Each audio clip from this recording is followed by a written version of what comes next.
Mr. Speaker, and can I thank Leader of the House for announcing his short business statement today, and can I endorse what you said, Mr. Speaker, the Leader of the House and the Shadow Leader of the House, just about the way that this House was organised so efficiently on Saturday, and I think it was credit to everybody who works in this place that they were able to do that. And can I say, I was appalled at the scenes of the Right Honourable Gentleman and his son being harangued the way he does, and there is no excuse for that type of behaviour in and around the House. Mr. Speaker, I was also entirely right that the Leader of the House was refused his right to bring back that motion again today. He had an opportunity to engage meaningfully with the meaningful vote, but he chose not to, and he simply cannot bring it back on the terms that they choose and dictate. This House operates on the basis of motions, amendments to motions, and democracy requires that this process is observed. As we would say in this House, no one messes with Erskine May, Mr. Speaker. But what he proposes in this business statement, again around the withdrawal agreement bill, is totally unacceptable.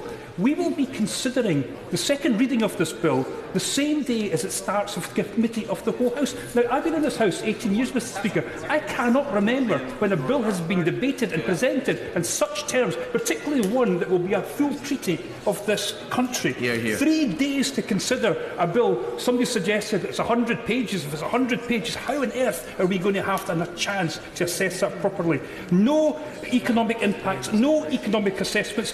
And Leader of the House, what about the Constitutional Reform and Governance Act 2010, which requires any treaty to be laid before the House for 21 days before it can be ratified?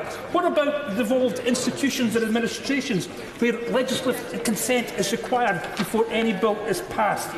Mr. Speaker, the arrangements for this bill are simply not good enough, but at least we're seeing a change in government business announced by the conventional means of a business statement.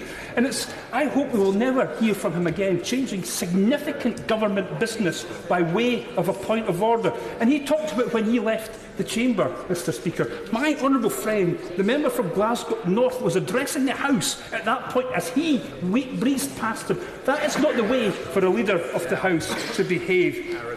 And, Mr. Speaker, the Queen's speech. It was only last week when we asked Her Majesty to put on her best crown, get into a stage coach and come to Parliament to read out the Conservatives' next election manifesto. When are we going to get the Queen's speech? When is it coming back? Was all that just a supreme waste of time? Mr. Speaker, the Prime Minister may have died in that ditch as the white flag was raised in the so-called surrender bill, but we will not give up, ensuring that this bill gets the proper scrutiny that it requires.